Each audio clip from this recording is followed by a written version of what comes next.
hunting at Hollow Manor. Hollow Manor stood on the outskirts of a small, forgotten village. It was a towering, Gothic structure with ivy-covered walls and windows that seemed to stare like empty eyes. The locals avoided the place, whispering tales of its cursed history. Generations ago, the Hollow family had mysteriously vanished without a trace. Since then, anyone who dared to stay overnight in the manor was said to encounter its restless spirits. When Amelia, a skeptical journalist, heard about the manor, she saw it as the perfect story to boost her career. She dismissed the tales of ghosts and curses as superstitions and resolved to spend a night in the house. Armed with a camera, a flashlight, and a notebook, she drove to the manor on a cold, moonless night. The moment she crossed the threshold, a chill settled over her, far colder than the autumn air outside. The inside was as eerie as the exterior. Cobwebs hung in thick sheets, the furniture was draped in dusty white cloth, and the faint scent of decay lingered in the air. Her footsteps echoed as she wandered the vast halls, noting every creak and groan of the ancient wood. In the grand living room, Amelia set up her equipment. As she adjusted her camera, she felt a sudden, icy breeze sweep past her, though all the windows were closed. Ignoring it, she muttered, "Just drafts. Old houses do that." Hours passed, and the house remained unnervingly quiet. At midnight, the silence broke with the faint sound of footsteps echoing down the hallway. Amelia froze, gripping her flashlight tightly. "Hello?" she called, her voice trembling slightly.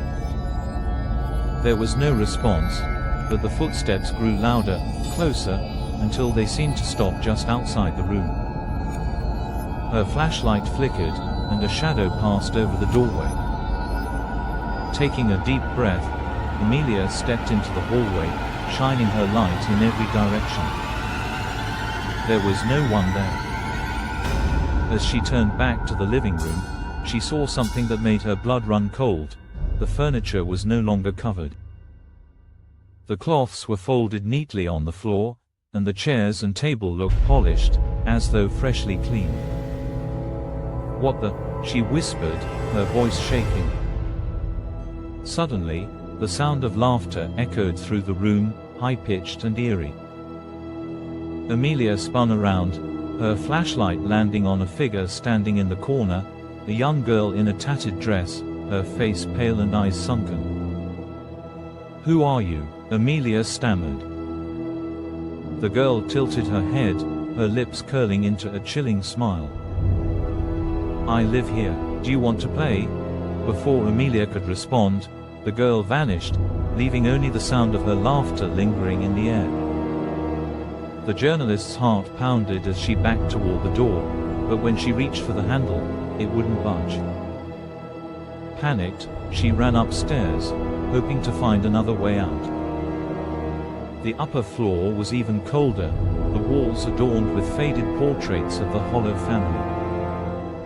As she moved down the corridor, the faces in the paintings seemed to follow her, their expressions shifting from neutral to grotesque grins. A sudden wail filled the air, and Amelia turned to see a group of translucent figures standing at the end of the hallway. They were the Hollow family, father, mother, and children, all staring at her with hollow eyes. Their mouths opened wide, but no sound came out, only an oppressive silence that made her ears ring. "Why are you here?" a deep voice boomed. Amelia spun around to see the patriarch of the family standing right behind her, his face twisted in anger. She stumbled backward, tripping over her own feet and landing hard on the floor. "I'm sorry," she gasped. "I didn't mean to disturb you." The ghosts moved closer, their forms flickering like candle flames. The patriarch knelt down, his face inches from hers. "You trespassed. Now, you belong to the house." The walls began to tremble, and the floor beneath Amelia cracked, revealing the dark void. She screamed as ghostly hands reached up, grabbing at her legs, pulling her down into the abyss. The next morning, Hollow Manor stood silent once more, its doors locked and windows dark. Amelia's car was found abandoned outside, but she was never seen again. To this day, locals claim to see her face in the manor's windows, her expression frozen in terror. Those brave, or foolish, enough to approach the house at night sometimes hear her voice, faint and desperate, crying out for help. Don't go inside. They'll take you too. Trava na ponta da briga, vai, senta no meu palhaço, vai, senta no palhaço.